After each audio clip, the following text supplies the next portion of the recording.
Hello guys, welcome to my YouTube channel Aniket Singh 00 blog. So आजको blog चाहिँ देउरालीबाट सुरु हुँदैछ। आज चाहिँ म काठमाडौँबाट इन्डिया जाँदैछु। सो आज चाहिँ मैले बल्खोबाट बनाउन पाइनँ, त्यही भएर चाहिँ अहिले चाहिँ मैले ब्लग स्टार्ट गरेको छु। देउरालीमा आइपुगेँ। अनि अहिले चाहिँ 20 मिनटको लागि ब्रेक छ। अनि अहिले ब्रेक सकेर चिया खाएर ब्रेकफास्ट गरेर फेरि यहाँ निस्किन्छ। अनि यहाँको भ्युजहरू हेर्नु। अहिले चाहिँ हामी यतातिर आएको छौँ ब्रेकफास्टको लागि। यस्तो हावा हेर्न सक्नुहुन्छ। अनि यदि हजुरले च्यानललाई सब्सक्राइब गर्नुभएको छ च्यानललाई सब्सक्राइब गरिदिनु, भिडियो अन्तिमसम्म हेरिदिनु, लाइक गरिदिनु, कमेन्ट गरिदिनु कस्तो लाग्यो भिडियो। यस्तो छ भ्यू देउराली।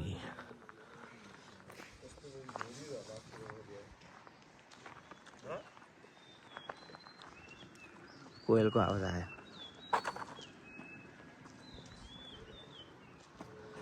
तँलाई कस्तो लागिरहेको चिसो चिसो। अनि इन्डिया जाँदैछस्, कतिको एक्साइटेड छस्? कति भयो? थाहा छैन। 2 वर्ष भयो होला होइन नगएको? 2 वर्षभन्दा बढी होला। 2 वर्षभन्दा बढी होला। 2 वर्षभन्दा बढी। अब त जाने हो, रमाइलो गर्ने हो होइन? भाइले चाहिँ यहाँ चना खाँदैछ, चिया चाहिँ अर्डर दिएको छु। अनि के भन्नु छ? के भन्नु छ?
हामी चाहिँ पुगिसक्यो वीरगञ्ज। यहाँबाट चाहिँ हामी रक्सौल जान्छौँ स्टेसनमा गएर ट्रेनको टिकट काटेर अनि ट्रेनबाट हामी चाहिँ फेरि निस्किन्छौँ। अहिले चाहिँ हामी बसेर निस्किसकेका छौँ। बिहान काठमाडौँबाट 5:45 निस्किएको, हामी चाहिँ यता कति 8:15 पुग्यो। ठिक टाइममा पुगायो हामीलाई। ट्रेन चाहिँ हाम्रो 10 बजी छ। 10 बजी ट्रेन चढेर अनि चाहिँ हामी त्यहाँ चाहिँ निस्किन्छौँ।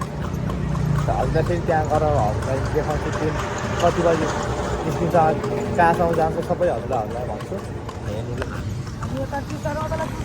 ओए कस्तो भयो जर्नी? त्यहाँ लाग्दो जर्नी भयो। कस्तो जर्नी भयो? अहिले अझै जर्नी गर्नु बाँकी नै छ।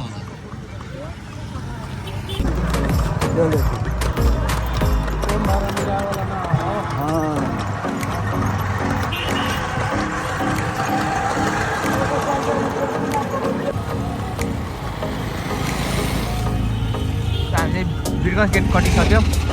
यो चाहिँ वीरगञ्ज र नेपालको यहाँ चाहिँ हामी स्टेसन जान्छौँ। स्टेसनमा बसेर गएको छैन, हामी इन्डियामा इन्टर गरिसक्यो। इन्डियामा इन्टर गरिसक्यो। अब त्यहाँबाट हाम्रो 10 बजीको ट्रेन छ। 10 बजी ट्रेन बिसकेपछि जान्छौँ।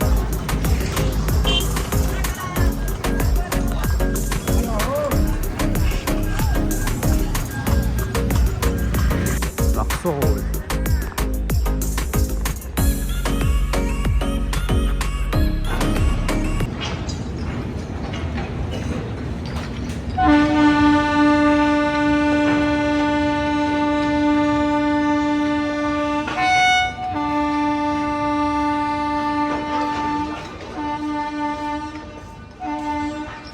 त्यो ट्रेन गयो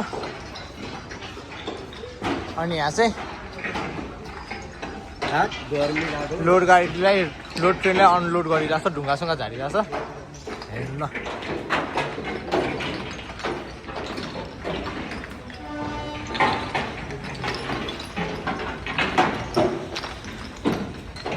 जे जतिहरू सामानहरू आउँछ सबै यहीँ छ उता हेर्नु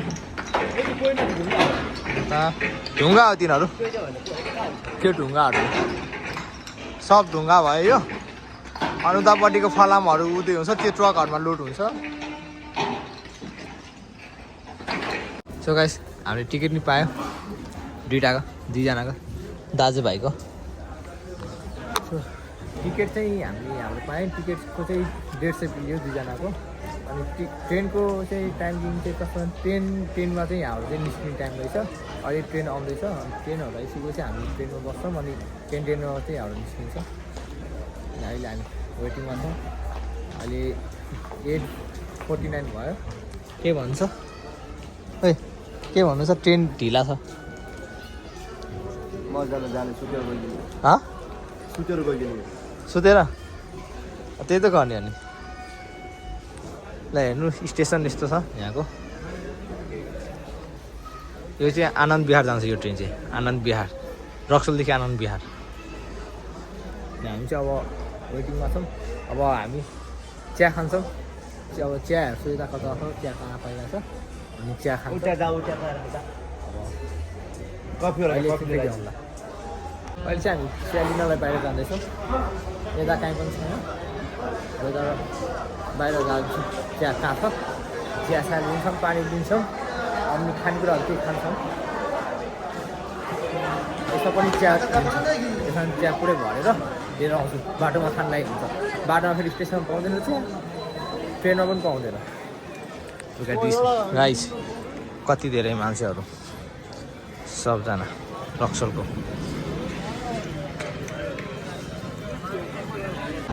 सो ट्रेन त आयो हाम्रो हाउडा यही हो train look at this train आइसक्यो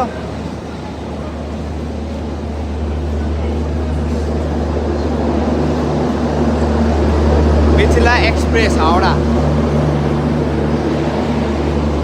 बसिसक्यौँ ल भएन ट्रेनमा बस्यो होइन हामी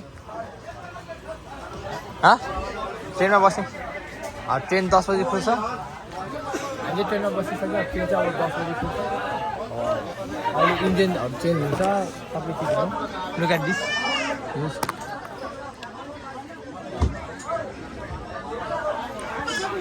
अहिले यसमा फेरि तपाईँहरूलाई अझै चिजहरू त्यो ठोपरा खाँदा के जान्छ कडा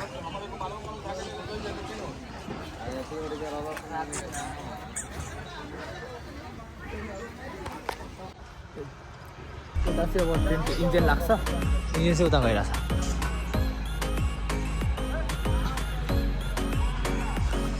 त्यो इन्जिन चाहिँ यता लाग्छ यता लागिसकेपछि नि हाम्रो हुन्छ यहाँ निस्केर चाहिँ हामी पनि जान्छौँ सँगै ट्रेनसँग 10 ट्रेन खोल्छ अनि हामीलाई चाहिँ जानुपर्ने समस्तीपुरसम्म हो समस्तीपुर चाहिँ हामीलाई त्यस्तै 3 बजीसम्म चाहिँ छोडिदिन्छ अन टाइम छ ट्रेन चाहिँ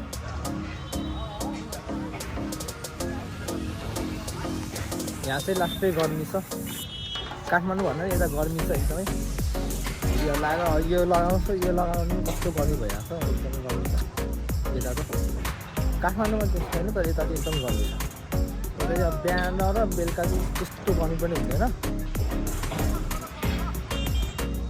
गर्मीले त हालत बिग्रिनु भयो फेरि यता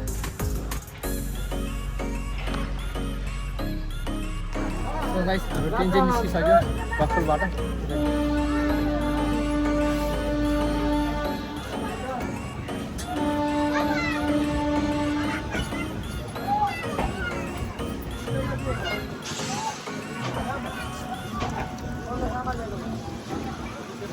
अब चाहिँ हामी निस्क्यौँ यहाँ सुगौली जान्छ सुगौलीबाट फेरि इन्जिन चेन्ज त्यहाँबाट अनि सिधै निस्किरहेको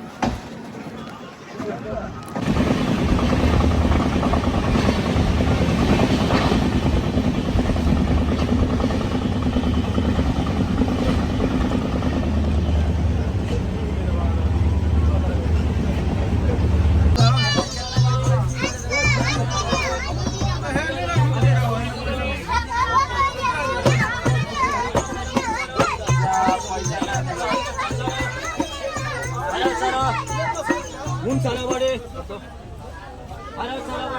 चाहिँ पुगिसक्यौँ डेस्टिनीमा। अब यहाँबाट चाहिँ घर जान्छौँ, घर गएर फ्रेस भएर खाजा खाएर एकछिन रेस्ट गर्छौँ। अनि हामी चाहिँ इन्डिया किन आएको भन्दाखेरि मेरो काकाको छोरीको चाहिँ बिहे छ, त्यही भएर चाहिँ म आएको हो। हामी दाजुभाइ नै आएको हो काकाको छोरीको बिहेमा। अनि अब काकाको छोरीको बिहे सकेपछि फेरि हामी काठमाडौँ रिटर्न हुन्छौँ। अनि हजुरहरूलाई चाहिँ हामी देखाउँछौँ के कसरी हुन्छ भने सबै चिज देखाउँछौँ। अनि भिडियोलाई चाहिँ लास्टसम्म हेरिदिनु, लाइक गरिदिनु, सब्सक्राइब गरिदिनु च्यानललाई, कमेन्ट गर्न नबिर्सिनु होला, भिडियो कस्तो लाग्यो भनिदिनु होला।